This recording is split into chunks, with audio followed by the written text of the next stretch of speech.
Ақша керек деп отыр. Ақшаны қайдан табамыз? Ол уайымдамасай, 10 мен 9 деген банкоматтарымыз бар ғой. Иә. Өзің сабақ күткен жоқ 10 мен 9 мектеп картасы жинайық.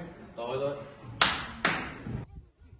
10 мен 9 малдарын жинап өтеді. Ақшаны тезірек алу керек. Өздері жатыр. Жігіттер! Бергеңдер.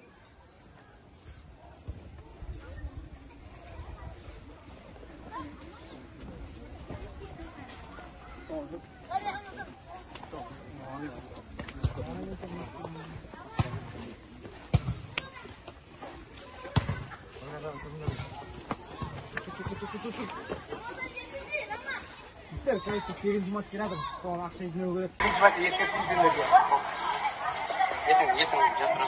Ол ертең жоқ болатын болса, бірақ одан кейін сендердің сөзін.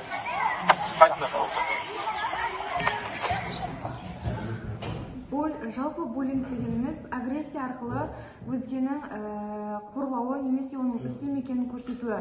Буллинг жасаушы мұны сөзбен немесе іс-әрекеттермен жасайды.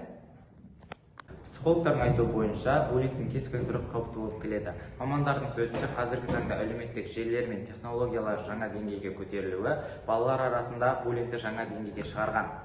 Буллинг көп жағдайда физикалық қысымнан ғана тұрмайды. Көбінесе психологиялық шабуыл, жаман сөздер айту, қорлау, өсек пен өтірік тарату және шеттетуден тұрады.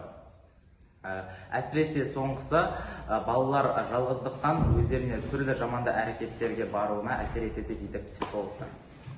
Психологтың сөзіне сүйенсек, әлімжеттік қазіргі кезде жиі болып жатқан жағдай. Мектептегі әлімжеттікпен қудалауды бала өзі ғана күреспей, бүкіл тарап күресуі қажет. Буллингке ұшыраған балаға алғашқы кеңес психолог маманына жүгінген дұрыс. Психолог маманы оны жік-жікке бөліп айтып береді. Психологтар балалар арасындағы буллингті мүлдем жою мүмкін еместігін айтады. Бірақ алдын алу шаралары арқылы біз оларды азайта аламыз. Елімізде мектептегі буллинг мәселелері балалар арасында қалыпты жағдай секілді болып қалған. Алайда бұл олай емес.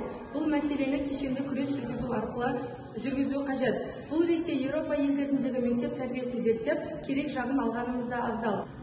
Біз буллингке, кибербуллингке қарсымыз. Біз Шоқан Уәлиханов атындағы жалпы орта мектебінің оқушылары. Бұл эстафетаны Абылай Айымбетов атындағы жалпы орта мектебінің оқушыларына жолдаймыз.